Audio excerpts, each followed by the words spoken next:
And welcome back to Deer Valley Homestead with me, Andy. This week we're taking a look at our financials from 2024. Did we make any money? Did we lose money? How much did it all cost? 2 years ago, when I quit my job, one of the goals was to start the homestead and hopefully make a little bit of money from it. Of course, making money from the homestead is not the main priority. The main priority for us is to enjoy some nice food and enjoy ourselves throughout the journey that we're on. That said, at the very least, we would like the homestead to pay for itself, and in that regard, we're doing okay. So this week, I'm going to take you through everything we spent in 2024 on our animals, and everything we sold or consumed, and hopefully give you a little bit of an idea of what you can achieve without trying to start a huge homestead business. So to start off straight away with the most expensive thing on the homestead, it's animal food. This year we spent €950 on feed, and this was mainly broken down into two categories, and that's grain and pellets. To break it down even further, we spent €213 on layer pellets for the meat birds, €310 on layer pellets for egg layers, €16 on pellets for the silkies. For the guinea fowl, we didn't buy any pellets, although they do often jump over the fence and steal the duck pellets. For the ducks, we spent €64, the quail €16, the pheasants €36, and the geese €16.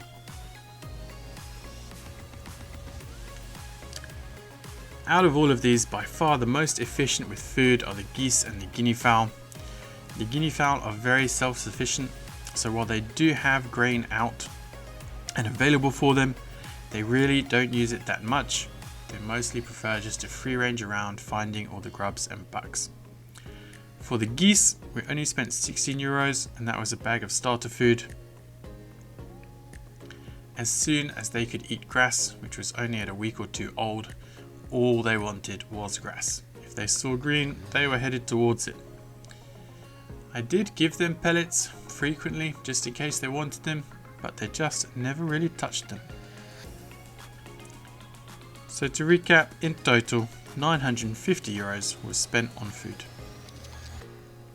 Our second highest cost, and this shouldn't have been as high as it was new stock in terms of animals. If you followed along over the last year or two, you will know that we have had a huge problem with predators. I think we're up to 5 fox attacks last year, we had a hawk attack, and we also had a couple of pine marten attacks. And that really hit the budget hard. There's at least €210 that we spent on egg layers that shouldn't have been necessary. We should have been able to raise enough of our own to replenish the flock. But in total, in 2024, we spent €456 on animals. We spent €210 on egg layers,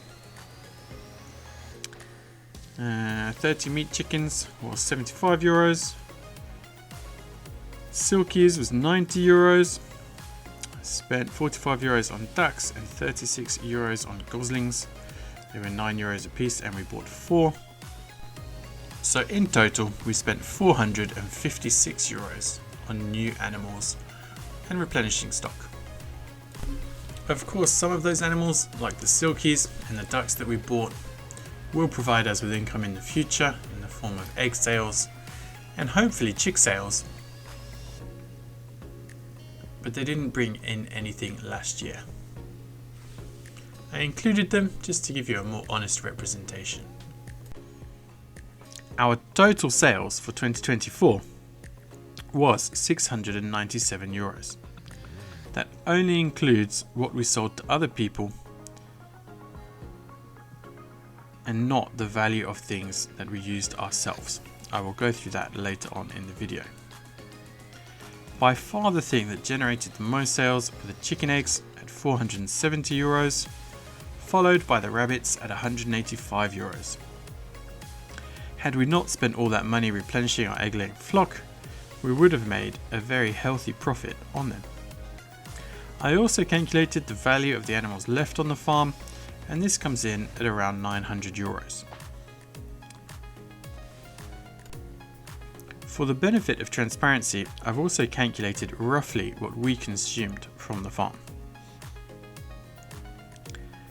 And in that I calculated that we used €623 worth of food in total. That includes everything like the eggs, chickens, rabbits and ducks that we have eaten. Oh, and of course the geese.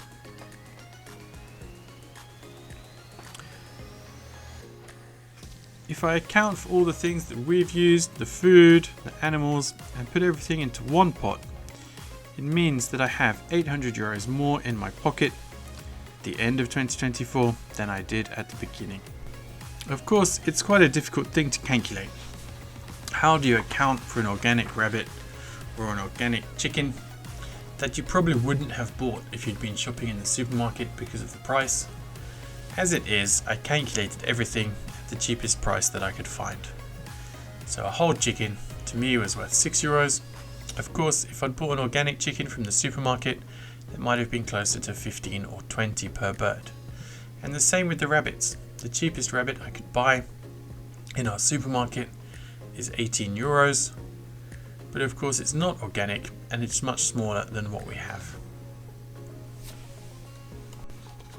I also haven't accounted for anything that we took from the garden this year.